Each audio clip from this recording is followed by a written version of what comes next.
So your wife has no right to tell you, don't go and visit your mom.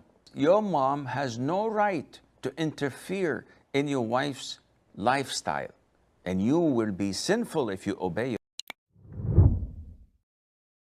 What are the rights and responsibilities of a man towards both his wife and mother? And also the rights and responsibilities of a wife and a mother towards their husband or son. As in most cases, men are exploited by their wives or mothers and results in favoring one and ignoring the other. So this is a question that is usually given by a man torn between two lovers. So the man here has a dilemma. His mother wants him to do things, his wife wants him to do other things. And he doesn't know which one to favor, which one to obey, which one to follow. Well, first of all, everyone on earth has rights and has responsibilities and obligations. So a child has rights that he expects from his parents to deliver and give him. Yet he also has obligations and responsibilities towards his parents. And this goes for you as an employee. You have rights in your company, but you also are obliged to do certain things and responsibilities to your company, according to your job description. As a neighbor, you have rights and obligations. As a student, you have rights and obligations. So each and every individual has rights and also has obligations. No one is free from either one. Your rights upon your wife is to obey you, to respect you, to be dutiful to you, to take care of your children and of your house, and to satisfy you. Your obligations towards your wife is not to abuse her, to treat her kindly, to provide a shelter for her, to put food on the table, to clothe her with what is reasonable and within your financial capability, among other things. Your rights towards your mother is to take care of her, to be dutiful, to obey her, to respect her, to love and care for her. And this is your responsibilities, that is. Your rights towards your mother, that she takes care of you when you were a child, to feed you, to nourish you, to educate you, and to provide for you the love and compassion you need, among other things. Now, having said that, each one has their own rights and responsibilities that do not mix. So one does not come at the end of the day and say, who should I obey, my mom or my wife?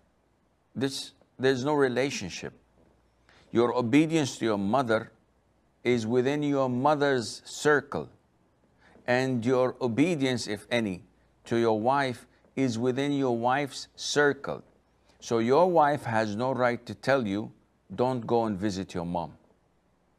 And your mother has no right in telling you, don't take your wife to her parents' house.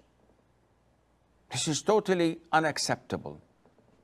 Your wife has no right to prevent you from visiting your family.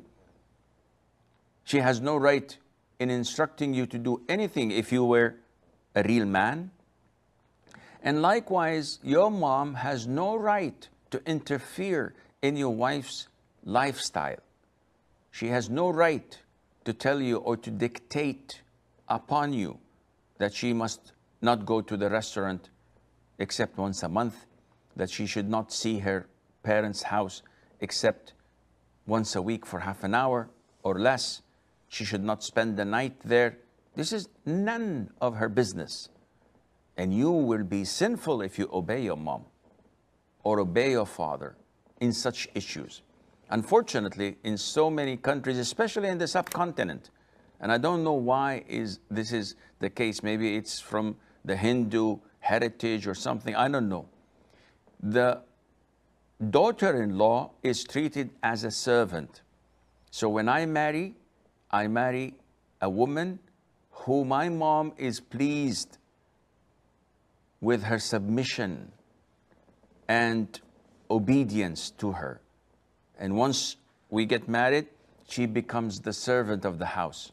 She's obliged to cook, clean, and do all the chores, while the sisters-in-law and the mother-in-law are resting and just supervising. And this is haram. This is injustice. Part of being dutiful to your parents is not by marrying a free woman and making her a slave to them. This is not at all kind of being dutiful. So a man has to become a real man in knowing how to stop his wife from interfering with his relationship with his parents' affairs, and he has to know how to stop and prevent, diplomatically that is, respectfully, his parents from interfering in his marital life and in his wife's lifestyle. Likewise, the parents also have to be considerate of their son's life. They should not interfere in his marriage. They should not tell him what to do and what not to do, unless he's coming for counseling, for an advice, and they have a good advice. And the wife as well should not interfere whether her husband is giving all of his money to his family or not, as long as she has a shelter and the food is being provided and she's alive and living well. Whether he's saving or not, it's none of her business. He's the one who's making the money, and by standing between his family and him and asking him not to provide for them, not to give them, then she is trying to destroy her marriage, and Allah Azza wa Jalla knows best.